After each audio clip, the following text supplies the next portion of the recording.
Welcome to The Green Rush, a podcast about the intersection of cannabis, the capital markets, and culture. On a weekly basis, hosts Ann Donahoe and Louis Goldberg of KCSA Strategic Communications speak with the CEOs, financial experts, cultural icons, legislators, and generally interesting people moving the cannabis industry forward. This week, Louis and KCSA Vice President Gretchen Gailey recap KCSA's inaugural Congressional Cannabis Day Forum. Our next show in the series is titled Opioids, Is Cannabis the Answer? Don't sit back, lean forward. Now on to our Congressional Cannabis Day Forum Opioids panel.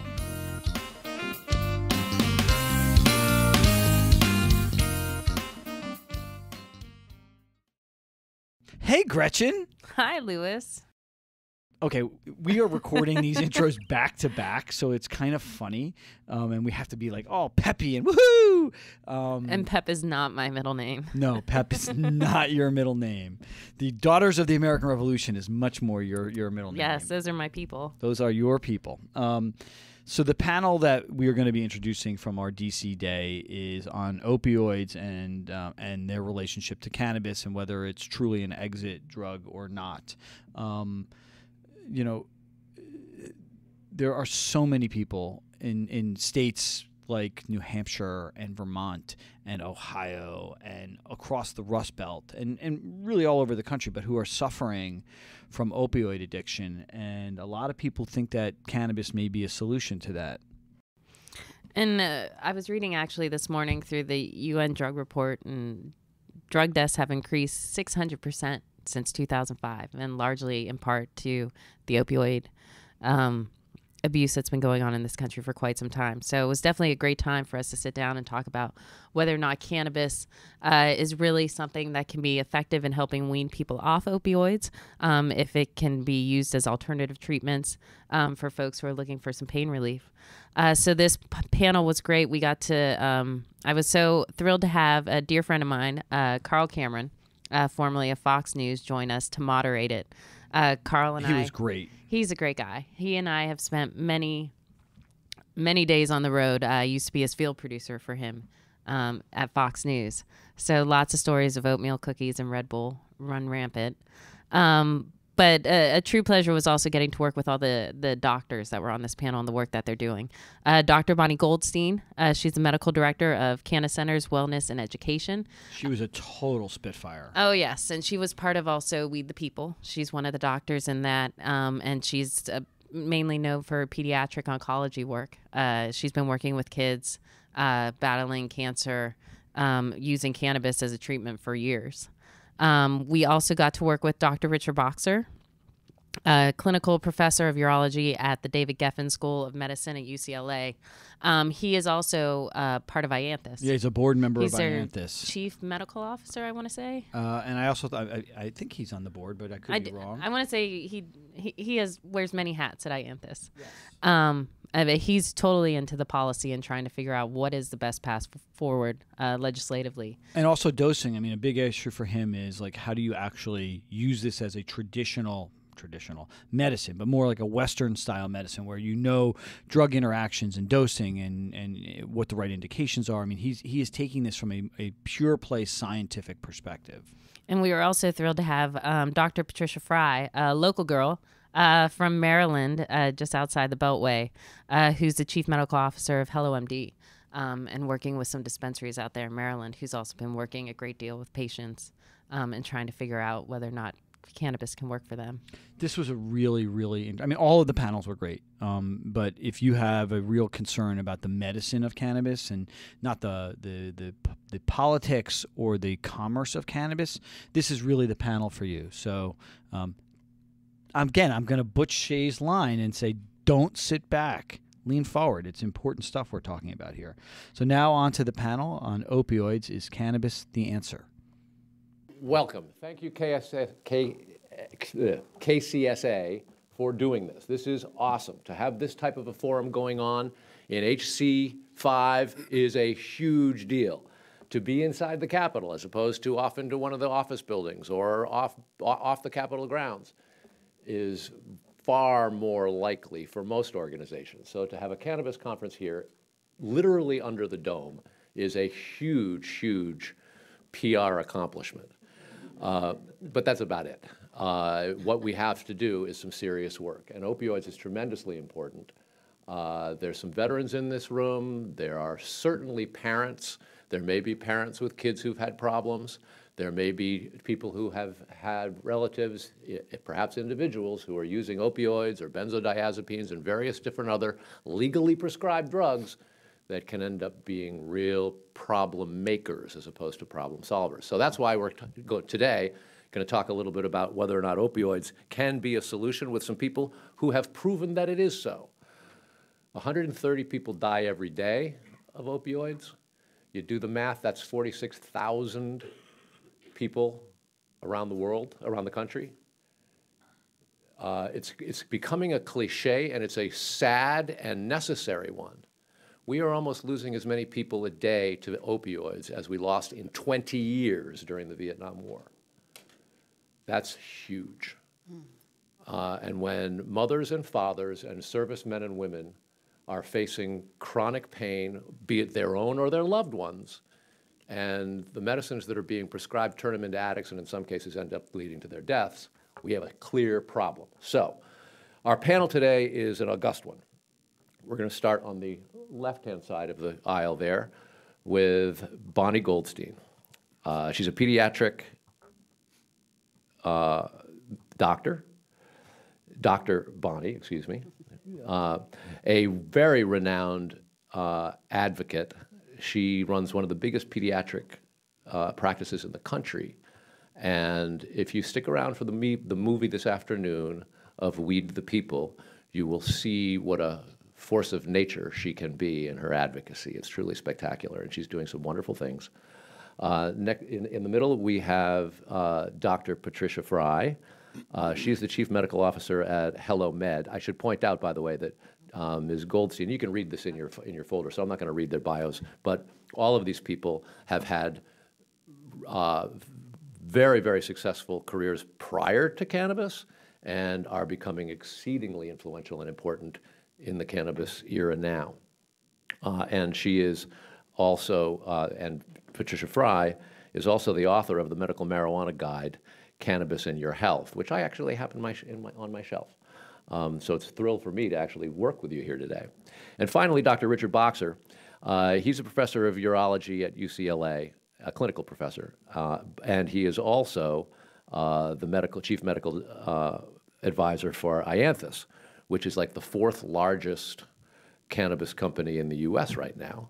And he is also going to help us out with a lot of the politics and policy here because he has worked with governors, he has worked with senators, he has worked with House members, he has worked with presidents, and he has worked with secretaries of the Health and Human Services on a variety of issues, has been in the healthcare industry at the policy level for a great deal of time, and is now doing so for cannabis. So with that said, I'm going to ask each of you to just sort of make an opening remark about why we need to do this and why it was, difficult even to have this type of a forum here and what needs to happen. We have a number of questions that I want to ask later about, and actually, Bonni, I'm going to ask you to start on this.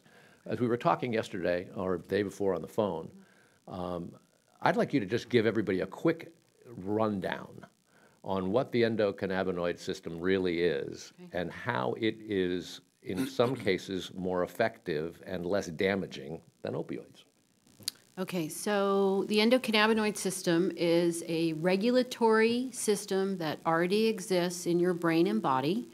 It's been there for for thousands and thousands of years in humans. Although anybody that or any animal that has a vertebra has an endocannabinoid system. It exists to maintain the balance in your body. It is a protective mechanism.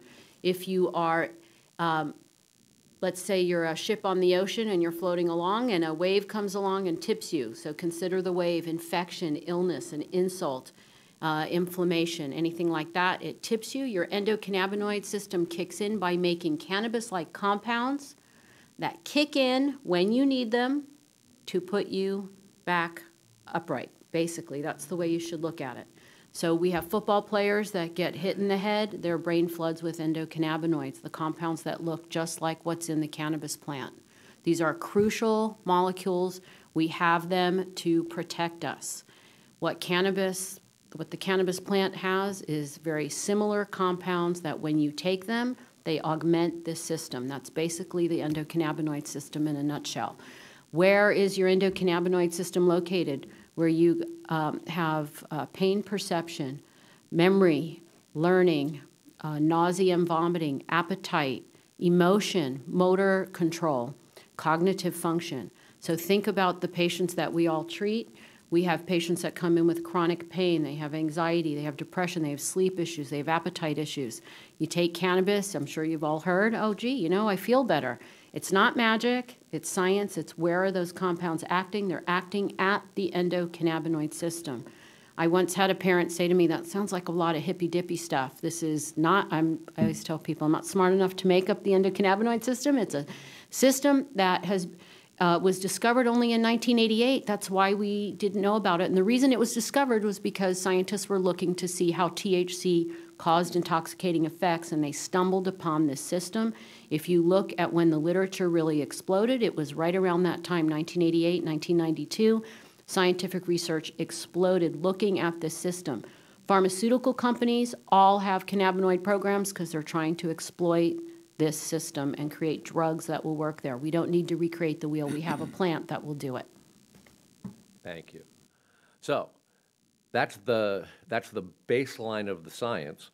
And there are sort of two classes of people right now who are really, really in need of cannabinoid therapy. Kids with a variety of chronic diseases and people who have had serious, serious trauma, and specifically vets. Just a short while ago, I had a conversation with somebody who talked about, you go over there, you get blown up, you come home, you've got chronic pain, and the first thing they do is they whack you with opioids and benzos, which mixed is a really, really bad doctor. And yet, tough, patriotic American men and women who don't want to come across like a stoner might resist to it, and then they find out, oh my God, this has changed my life. I can sleep, I can eat, and I can have a life again. Speaking of pediatrics, we talked earlier about whether or not you could talk a little bit about what's going on with kids in your realm of things, Patricia, and that's really, I think, where there's a tremendous amount of public sympathy and empathy, and we got to move that into policy and politics. So, Patricia, give us your thoughts on that. Okay. Well, like Bonni, I'm also trained and board certified in pediatrics, although I see children and adults, but about 20% of my practice is pediatrics. And most of the conditions that I see are seizure disorders, symptoms associated with autism, both the core symptoms of autism as well as the coexisting conditions that a lot of autistic patients have, and chronic pain. I also see a fair number of mental health patients, even in the pediatric realm, that are referred to me by mental health providers. And these kids have extremely high anxiety or depression that's not responsive to pharmaceuticals, or the pharmaceutical adverse effects prevent them from continuing. I would say that most of the patients I see are seizure disorder, but the chronic pain patients have really benefited from cannabis. I see a number of connective tissue disorders, most specifically Ehlers-Danlos syndrome. Those kids have chronic joint pain throughout their body. We treat migraines, chronic daily headaches with cannabis. We have patients with mitochondrial disorders where nobody really understands what's wrong with them, but they are very sensitive, pain sensitive. We see autoimmune illnesses like psoriatic arthritis, rheumatoid arthritis in children, lupus, and Lyme's disease. And a lot of these patients have a very poor quality of life. They are on a lot of medications. They often come in with a laundry list of medications, and they don't feel, and they still don't feel good. I had one particular young man with severe psoriatic arthritis, had a lot of flare-ups, colitis, which is also inflammation in the colon, A lot of anxiety. He was put on an antipsychotic for his anxiety. He gained 40 pounds. He was depressed. He was missing school. We started him on cannabis, and over the course of 6 months, he weaned off of the antipsychotic. He weaned off of the opioids. He went a year with no flare-ups. His colonoscopy normalized. He's gone off to college, and he lost all the weight that he gained from the antipsychotic, which is really what made him force his mother to bring him to see me. But it really can make a big difference. Cannabis is safe in children, especially the way we use it in medicine. We are not using high doses of THC. THC in low doses can be very beneficial when combined with CBD. The CBD mitigates any intoxicating effect of the THC. It also mitigates any concerns of the effects of THC on cognition and memory. We just don't see it in the dosing that we use in children.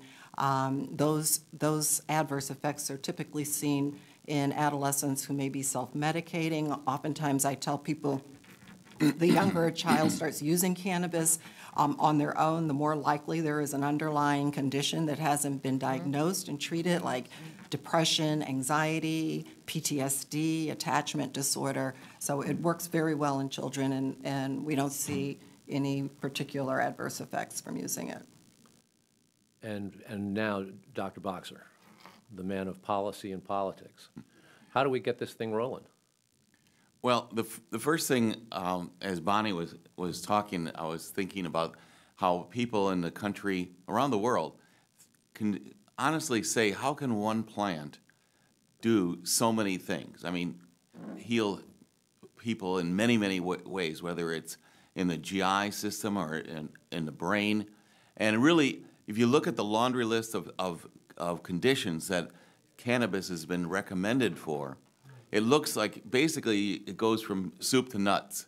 And I'm a urologist, and so I know the difference.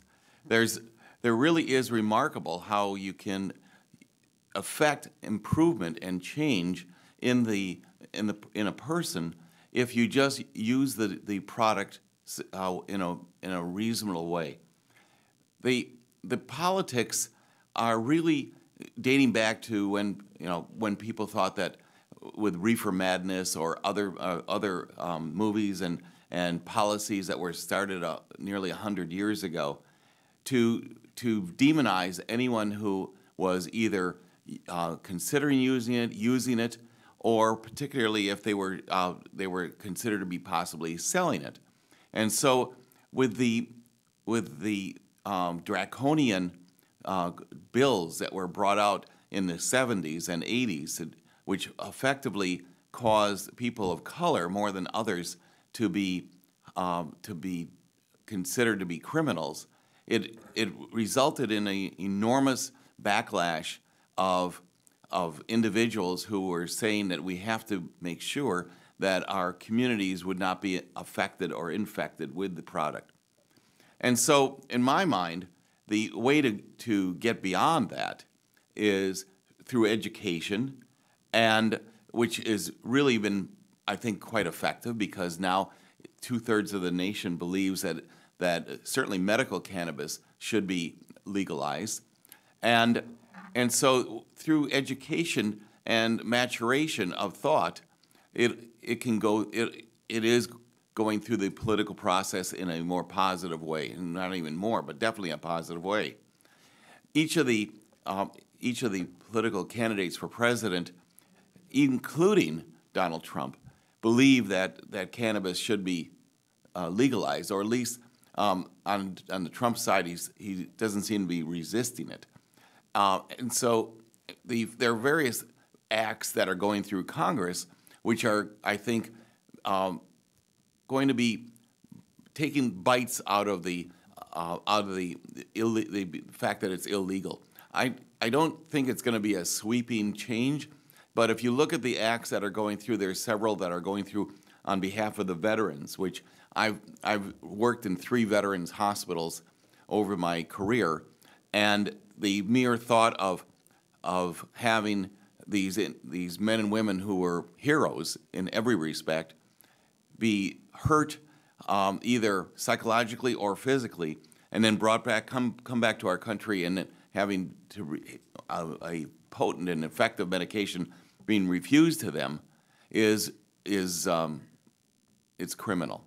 I've seen thousands and thousands of veterans, and not every veteran needs to have access to cannabis, but also not every veteran should not be allowed to go through the process that they're going through without the possibility of cannabis.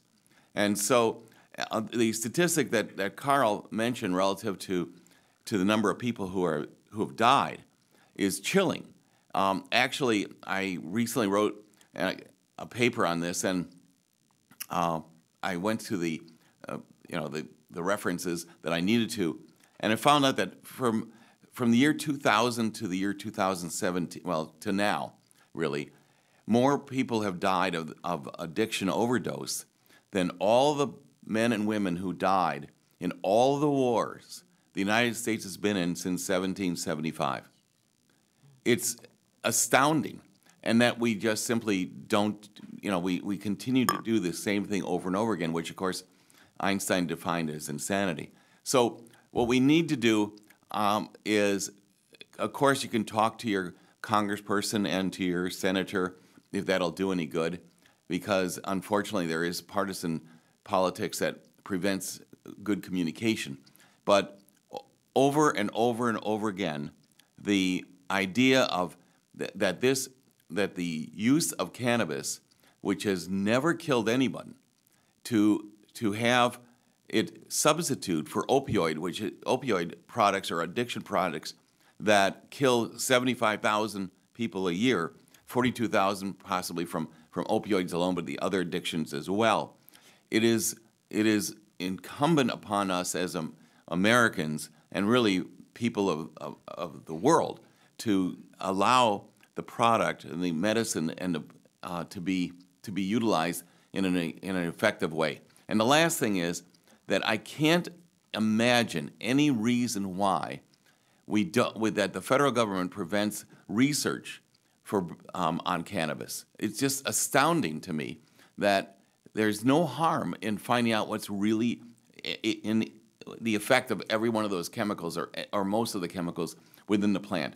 Having it on Schedule I prevents universities like I am at UCLA or around the country to be able to honestly look at what is in the plant and whether or not that product or that chemical can be valuable. What is the harm in finding out? That is really, I think, criminal. We're going to take questions in just a couple of minutes, but I have one question for the panel in general.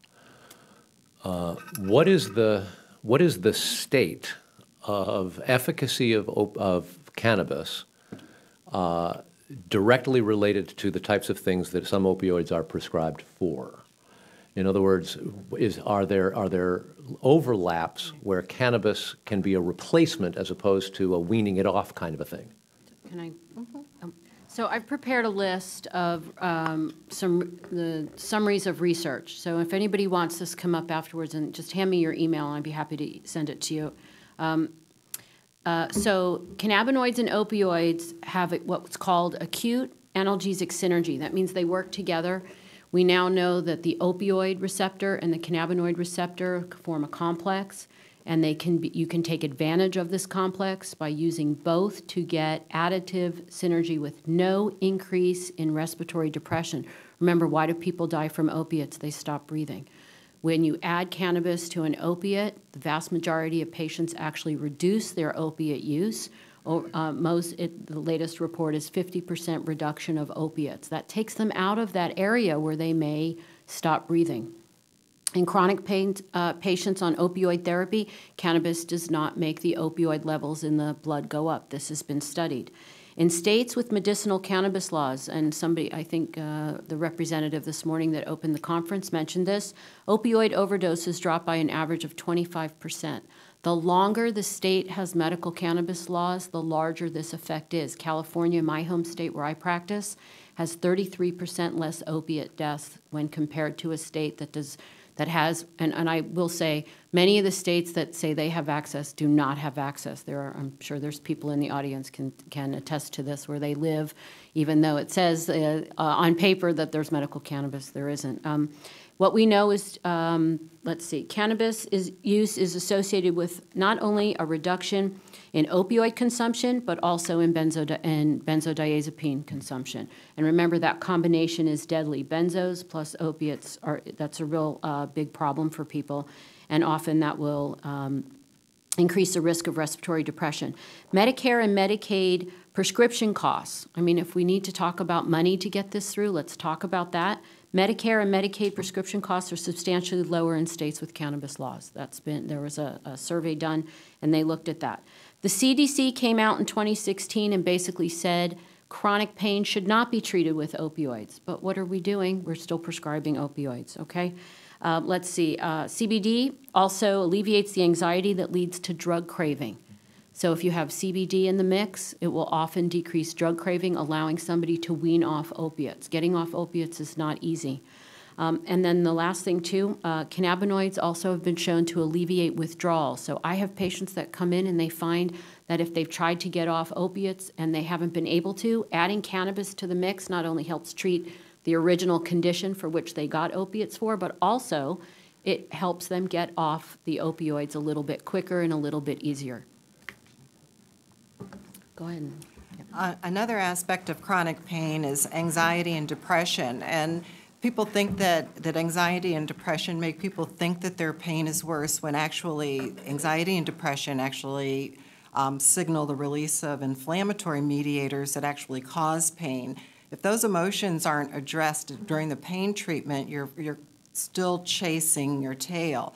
The other aspect is that the CBD and THC both are mood elevating and anxiolytic, so they treat anxiety. They are also anti-inflammatories, and they protect the lining of the stomach and the intestines, so that you're treating pain with something that would take 7 or 8 medications. You're replacing the NSAIDs, you're replacing the benzodiazepines, you're replacing the opioids, you're replacing the antidepressant, you're replacing the Lyrica, which most of the time doesn't work for neuropathy or neuropathic pain. And you can treat these conditions with just one compound, a cannabis product. And so I have about a patient panel of about 2,500 patients. 40% of my patients are chronic pain. And I trained in anesthesia, so I do see adults as well. And I would say within 3 to 4 months, 60 to 70% of those patients have reduced their opioid usage by 60 to 75%. It's even better than 50%, which is what the literature cites. It has really been life-changing for a lot of these patients. The other thing that it addresses, because of that crosstalk between the cannabinoid and opioid receptors, cannabis immediately changes the tolerance to opioids that a lot of patients have developed. And patients who are on chronic opioids almost all have what's called opioid-induced hyperalgesia, so that the opioids are actually making them more sensitive to pain.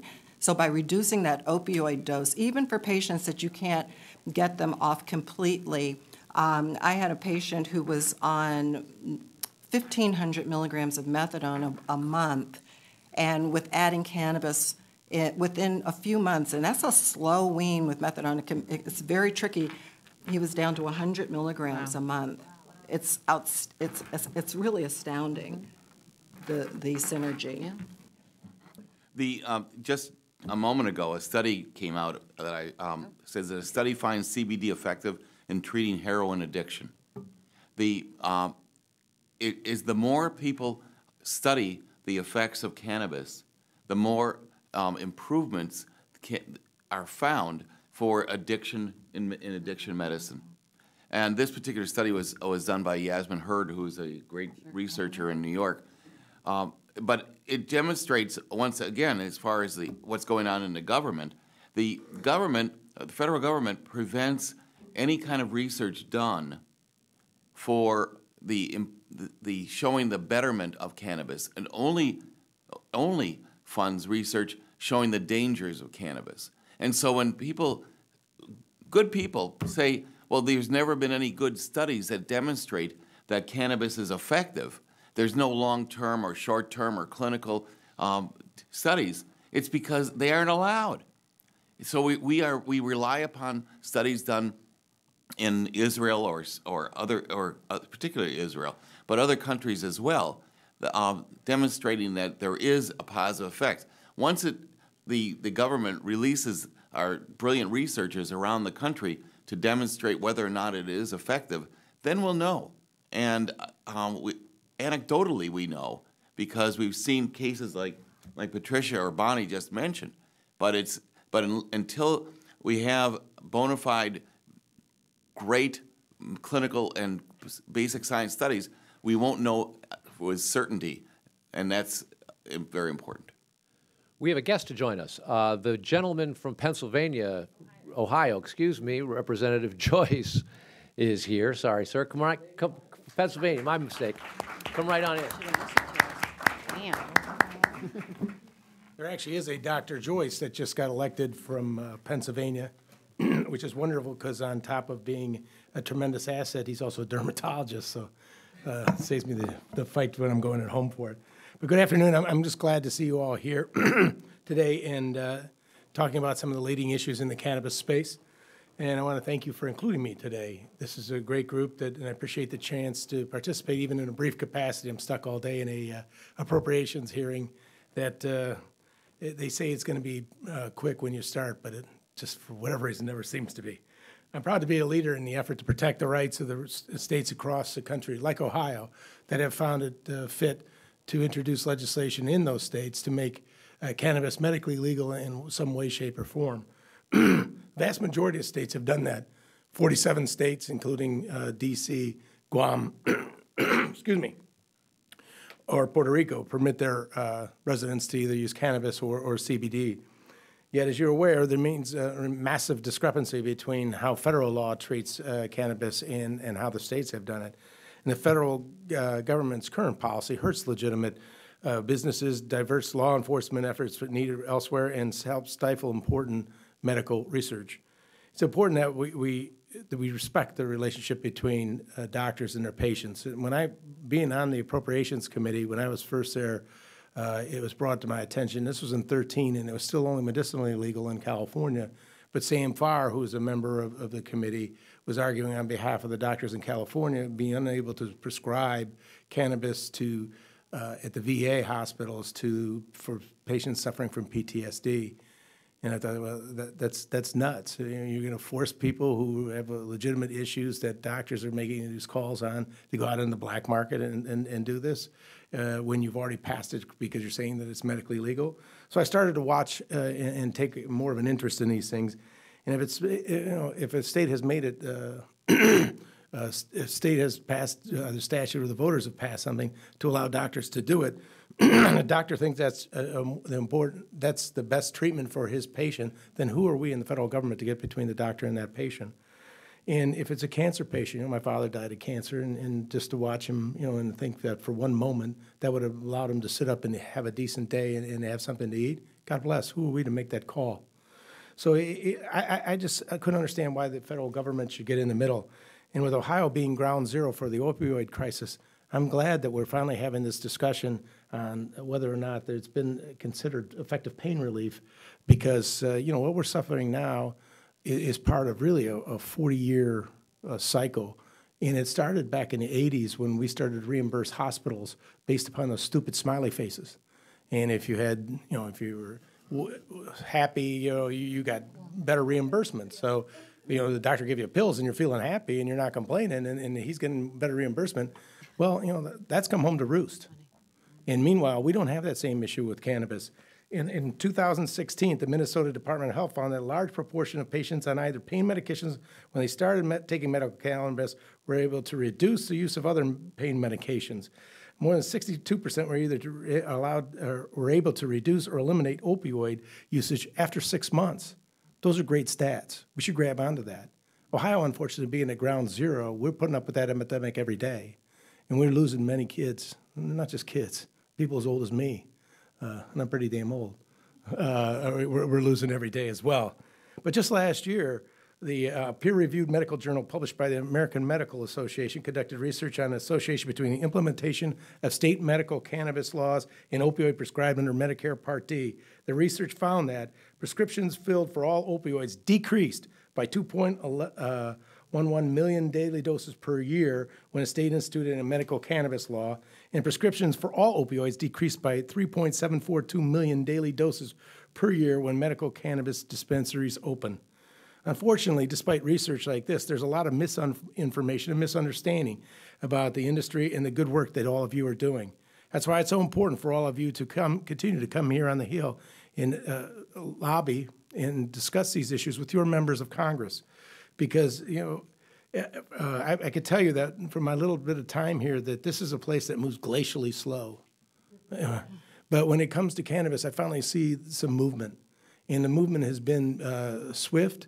Probably not as swift as some would like it, but it's moving along in the right direction. And I was so proud to stand with my partner, Earl Blumenauer, and put out the States Act, which is a bipartisan, bicameral event that was received with great applause. And President Trump has even indicated that if that bill that we put out gets to him, he would sign it. So in this town, that's moving. And it couldn't do it without, and we're not doing it by ourselves, and we couldn't do it without you. We have to continue this daily work to get out all the people on the Hill and the research that you're working on and making that available to folks here on the Hill so we continue to feed the real story and correct the misinformation that's been taking place. The States Act would clarify cannabis policy on a federal level and allow states to determine their own policies without fear of federal repercussion, give us an opportunity how Congress can implement real reform. And I continue to look forward to working with all of you and listening to my colleagues in the House, asking about their concerns and getting them the information they need so they can best answer the questions we move forward in addressing the federal government's outdated and ineffective policies. I want to thank you all for what you're doing. God bless you all, and may we continue this fight together. Team Cannabis.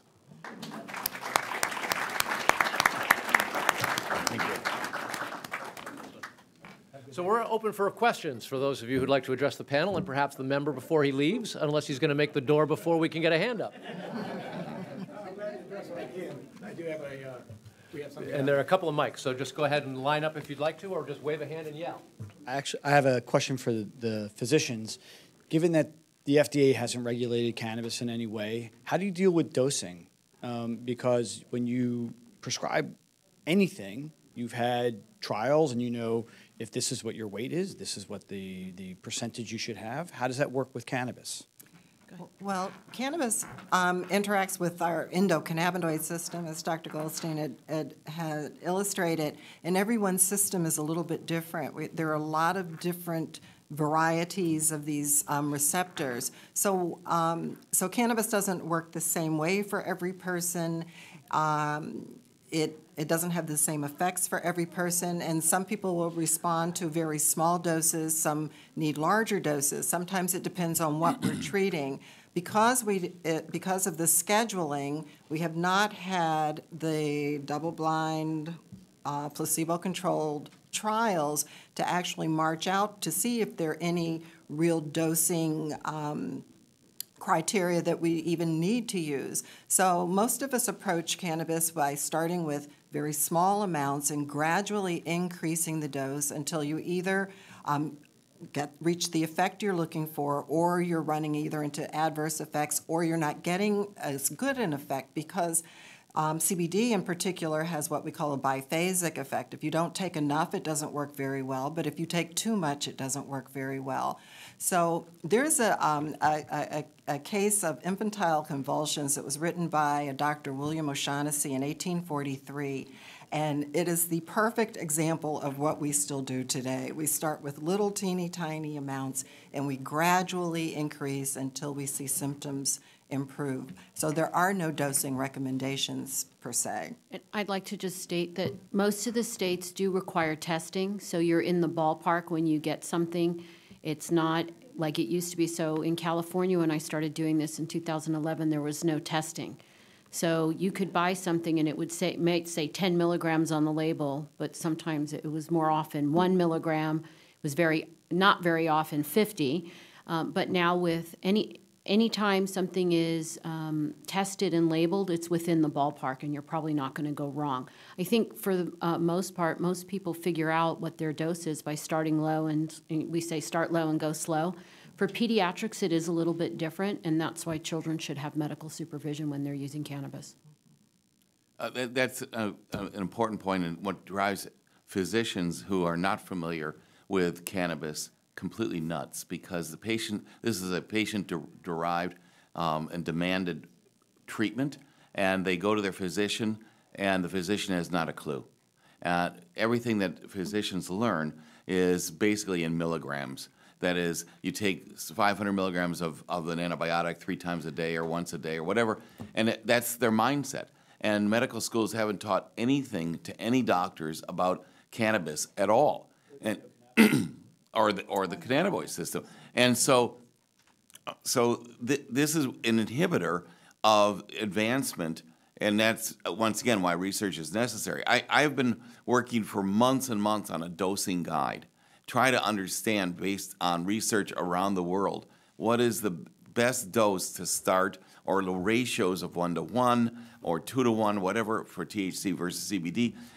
What is there a method by which we can make some kind of sense out of all this? It's been a Herculean task, and I'm not Hercules, so I've been working on it, and hopefully we'll be able to get something out, but not really effective, or that is universally accepted until there's more research. And we have to remember everybody responds differently. We all know people who love cannabis and people who hate cannabis and everybody in between. So you have to remember your endocannabinoid system is genetically coded, how you metabolize it, how you absorb it, how you excrete it, how you respond to it. So it has to be individual, what we call patient-determined self-titrating, which is not the method for pharmaceuticals, right? For pharmaceuticals, we have milligram recommendations, and you kind of target that. We have to remember that when you take cannabis, you're taking something that's polypharmaceutical by definition. It's got multiple compounds. How you're going to respond to those compounds is unique to you.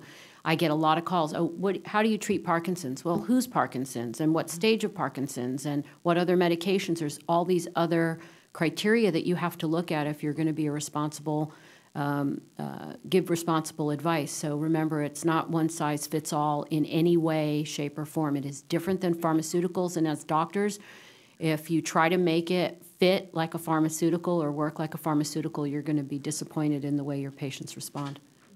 Thank you. Very true. I do have a question, but first I want to say that I am a testament to the fact that you can wean off of all opioids and benzodiazepines with cannabis therapy. I was a pain patient for 18 years, a breast cancer survivor, and with careful weaning, I was able to get completely off of narcotics, completely off of benzodiazepines, completely off my pain medications, and my muscle relaxers. So I'm standing here today using 2 milliliters of cannabis oil with high CBD full spectrum and a cannabis formulation from Maryland to help me sleep at night. So that's all I take now. Good for you. And I've been fine for over 2 years. No upping of dosages or anything like that. So, you know, it's an amazing thing. And as a nurse, you know, I find this to be an incredible thing that we need to make sure that people know that this is an option. My question, though, is with a lot of my patients, I'm dealing with patients that are trying to get off of addictive substances. And there's a lot of heroin that's being knocked down to Suboxone. And the argument that they come to me with is this is just the drug-to-drug substitution. What is a better way that I can talk to them and say, well, no, it's not really? Well, I think that most people don't sit around and think, oh, when I grow up, I want to be a heroin addict. I think generally people start self-medicating for a number of different reasons. And a lot of those underlying conditions, they feel better. They start using a medication, they feel better, that starts stimulating the reward system. Before you know it, we have an addiction. But with cannabis, the beauty of it is that you can use it without any intoxication or impairment. It addresses a lot of the underlying mental health issues that kind of draw people to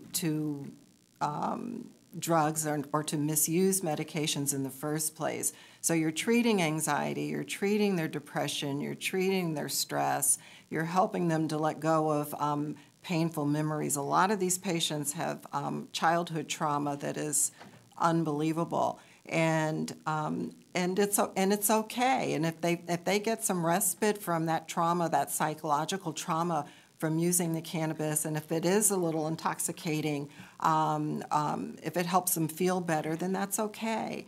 But the cannabis isn't necessarily replacing the heroin or the opioid, but I think that they do well with it. One, because of that crosstalk, it kills the cravings, and it addresses a lot of those underlying psychological issues that may lead a person to misuse drugs in the first place. And going around and then going and saying about the withdrawal effects, it mitigates withdrawal. Oh, absolutely. It's an antiemetic. It takes care of the muscle spasms. It takes care of the appetite. It helps them sleep.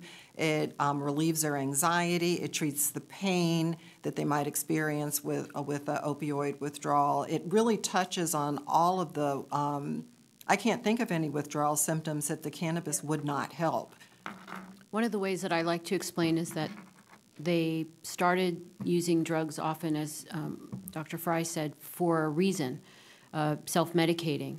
They may have an underlying endocannabinoid deficiency or dysfunction, and now there's a lot of research looking at endocannabinoid deficiency or dysfunction as root cause of anxiety, depression, autism. So what I often tell people is, instead of band-aiding the situation with opiates, we're actually now going to treat root cause. And I think that's a easier way, is that you picked the wrong drug to medicate with, right? And so if you can take the right drug to fix the endocannabinoid problem, it will also help you get off the opioid. Thank you all so much for all the work that you're doing and educating us today. I'm trying to pass a bill in Maryland to allow opioids as a substitute, so patients who just had a surgery or something can take their opioid prescription to a dispensary to allow access. They've done it in several northern states as well as Illinois.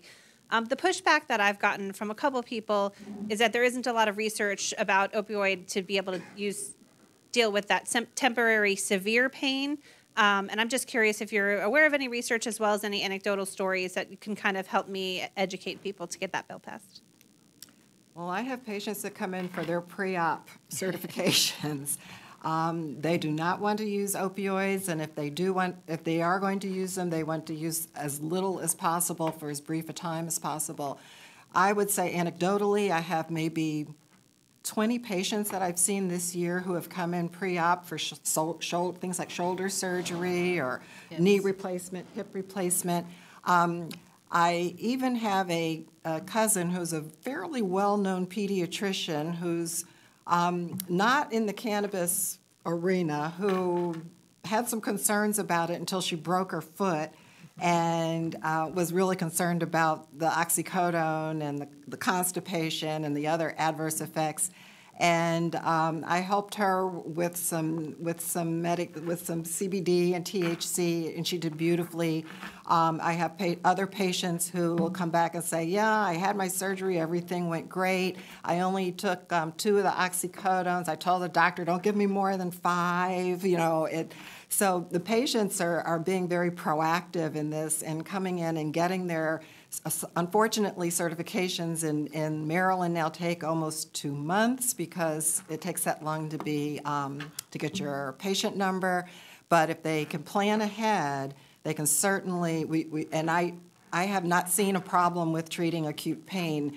The issue, I think, the question is how effective cannabis is in treating acute pain. We always talk about chronic pain, but.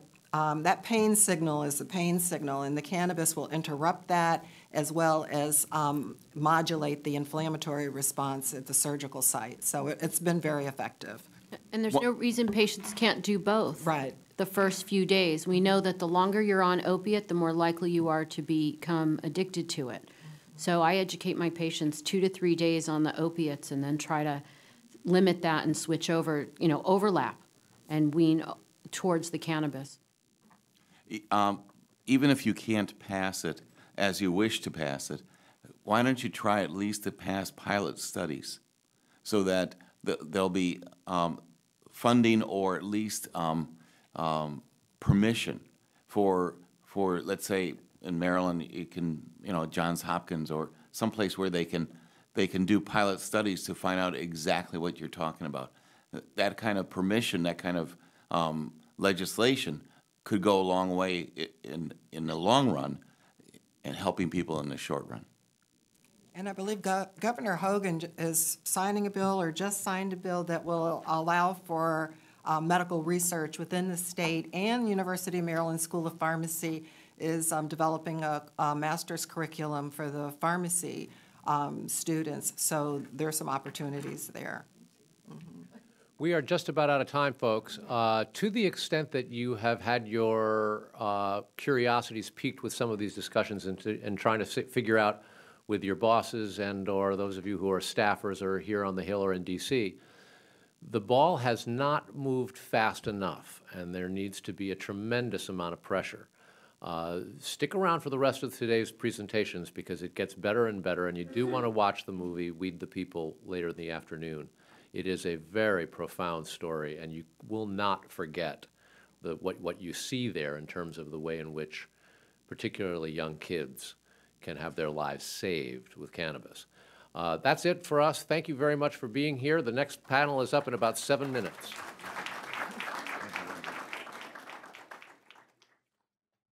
And that was our panel on opioids. Again, I want to give a special shout out to Gretchen Gailey, Nick Opich, and McKenna Miller for helping KCSA pull off the very first cannabis event on the grounds of the U.S. Capitol. It was a big undertaking, and Gretchen had to do a lot of heavy lifting in negotiating with Speaker Pelosi's office to allow us access, to allow us to show the Ricky Lake documentary. So major kudos to our team. KCSA would not be where it is today were it not for the people who work with us.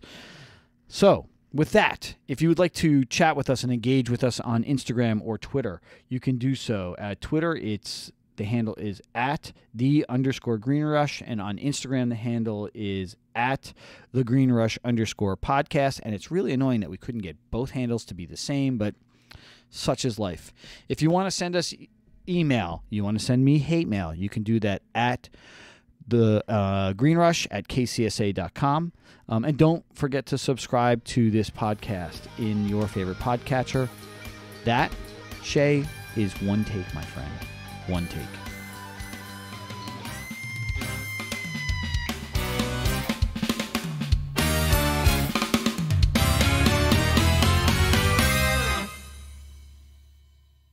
Cannabis!